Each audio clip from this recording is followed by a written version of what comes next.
Sois béni, bien-aimé, et sois béni dans le nom de Jésus. Voilà. Sois béni. Voilà. J'ai une petite question pour toi aujourd'hui. Une petite question à te poser. Toi qui me suis, c'est de toi que je parle. Que tu sois chrétien ou pas, tu es conscient de ta position. Voilà. Tu es conscient de ton statut, tu es conscient de tes choix. Voilà. Mais je vais te poser une question. La question que je vais te poser, c'est que est-ce qu'on t'oblige? Est-ce que quelqu'un t'oblige à fréquenter des personnes que tu n'aimes pas? Est-ce que quelqu'un t'oblige à composer avec des personnes que tu ne respectes pas, que tu ne considères pas? C'est ton propre choix. Voilà, moi je vais te dire ça, c'est ton propre choix. Donc si tu décides de marcher ou bien de composer avec des personnes, il faut le faire dans le respect mutuel, tu vois. Voilà, il faut le faire dans le respect des choses. Il faut avoir de la considération pour son frère, pour sa soeur, pour ses proches, même dans son foyer.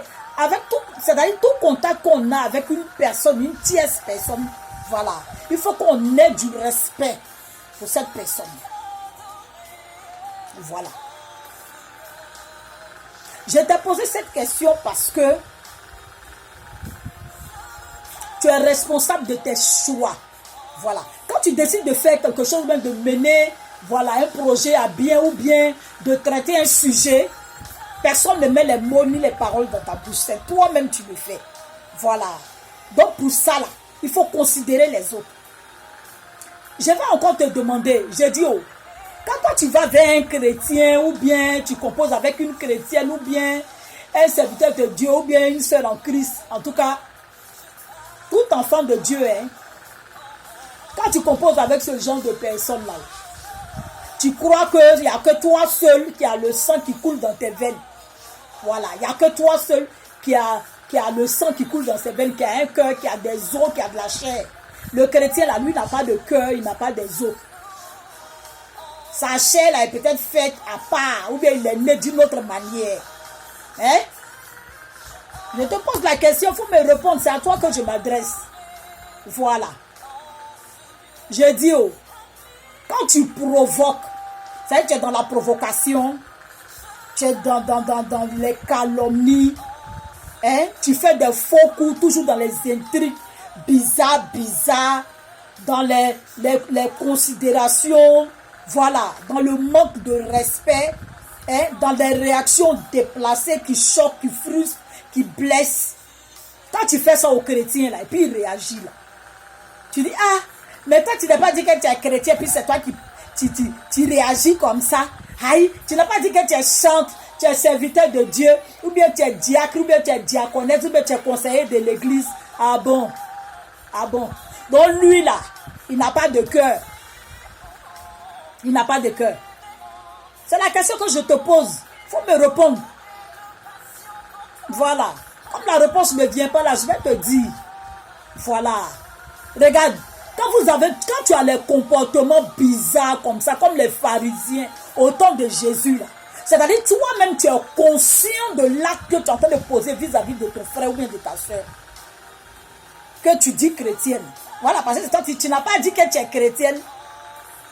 Elle est chrétienne, elle est consciente de son statut, de sa position, de sa relation avec Dieu. Mais quand tu viens provoquer, quand tu viens derrière les intrigues, quand tu viens avec des comportements, de les taper d'eau, quand tu viens avec les woukou, quand tu viens avec des réactions déplacées, blessantes, frustrantes, tu ne veux pas qu'on te réponde. Hein? Regarde, je te dis, en Matthieu 23, verset 13, quand les pharisiens, et leurs intrigues là, les pharisiens au temps de Jésus, dans le Nouveau Testament, c'est de ça que je te parle.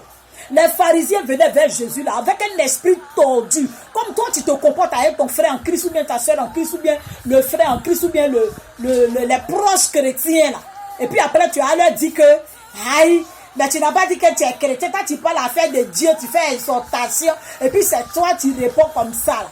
Jésus leur répondait comment il disait, bande d'hypocrites. C'est comme ça que Jésus leur répondait. Il disait bande d'hypocrites. Voilà. C'est ce que Jésus disait. Bande d'hypocrites. Malheur à vous. Il les traitait de serpents, de race de vipères. Parce qu'ils savaient ce qu'ils avaient dans l'esprit. Avec leur esprit tordu là. Ils venaient toujours pour des pièges. Ils venaient dans les provocations. Comme tu te comportes avec les chrétiens. Ou bien avec ta soeur qui est chrétienne. Ou bien avec ton frère qui est chrétien. Ou bien avec ton ami. Ou bien ta connaissance qui est chrétienne. Qui a des responsabilités à l'église là. C'est comme ça que Jésus leur répondait. Hypocrite. Malheur à vous. Et puis il ajoutait ce qu'il devait ajouter. Il les traitait de serpents. Voilà. Hein? On doit te répondre. C'est parce que je suis chrétien, ou bien il est chrétien, ou bien elle est chrétienne, qu'elle ne va pas donner de réponse à ce que tu as dit. Si ce que tu dis là, c'est un manque de respect, de considération, ou bien tu es tout en train de frustrer, faire des coups, mais on va te parler. On va te parler. Donc c'est ça que je voulais te dire. Arrêtez les provocations. Arrêtez les actions. Voilà. Les actes que vous posez qui ne vous grandissent pas. Qui ne vous mènent nulle part. Mais vous provoquez. Vous cherchez les gens. Et maintenant quand on vous donne des réponses, vous allez dire oui. Tu n'as pas dit que tu es chrétien. Tu n'as pas dit que toi tu parles à l'affaire de Dieu là. Lui n'est pas l'homme comme toi.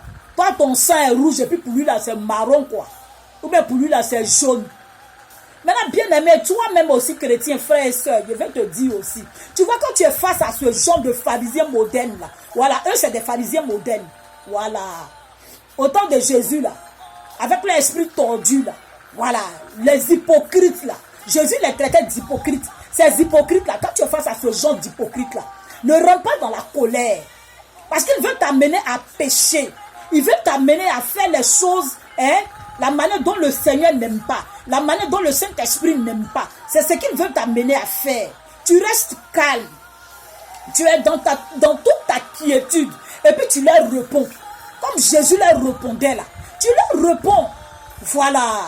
Tu as le droit de leur répondre parce que toi tu es dans la vérité. Donc s'ils viennent vers toi te blesser, te choquer ou bien ils font des trucs dans ton dos et que tu perçois ça ou bien tu te rends compte là qu'ils s'emmènent là. Tu leur dis ce que tu penses.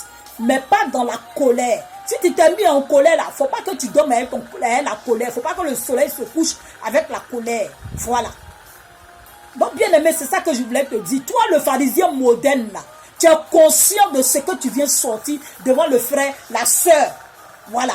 Donc si tu es conscient que tu sors des paroles déplacées, que tu as ton esprit tordu là, tu viens pour créer les choses, les situations vraiment qui sont pas bien là. Hein, tu mélanges, tu crées les oukou, tu fais des coups, mais des choses graves dans le dos des gens. On a le droit de te parler, de te dire ce qu'on pense aussi. Voilà, pharisien moderne, c'est à toi que je m'adresse. Change de vie. Il faut changer de position. Avant de venir t'adresser à un enfant de Dieu, et puis après pour dire, oui, tu n'as pas dit que tu es chrétien, et puis tu te comportes comme ça. Il faut enlever la paille qui est dans tes yeux avant de vouloir enlever la poudre qui est dans les yeux de ton frère. Soyez bénis dans le nom de Jésus. Hein? Si tu es dans cette position-là, il faut te repentir et puis cherche à changer de comportement. C'est ça que je voulais te dire. Soyez bénis dans le nom de Jésus, bien-aimé. Voilà, je crois que, de toute façon, il y a grossi là. Je vais commencer mes footings maintenant. Ouais, ça m'inquiète. Ça m'inquiète maintenant, sérieux. C'est vrai que la beauté est toujours là, mais il faut avoir l'énergie, le souffle de pouvoir chanter pour le Seigneur. Soyez bénis. Père, que ton sang précieux protège tes enfants. Que tu couvres tous tes enfants de ton sang précieux. Seigneur, je te confie mon pays, la Côte d'Ivoire. Papa, que toi-même tu sois au centre de toutes choses, Seigneur. Au Saint-Esprit, que tu sois aux commandes de tout. Prends le contrôle de l'atmosphère de mon pays, Seigneur. Et que tu puisses changer, Papa, les choses en bien. Et que tout ce que l'ennemi a préconisé de méchant, de malheur, Papa, que toi-même tu t'opposes à cela au nom de Jésus. Amen, amen, amen, amen.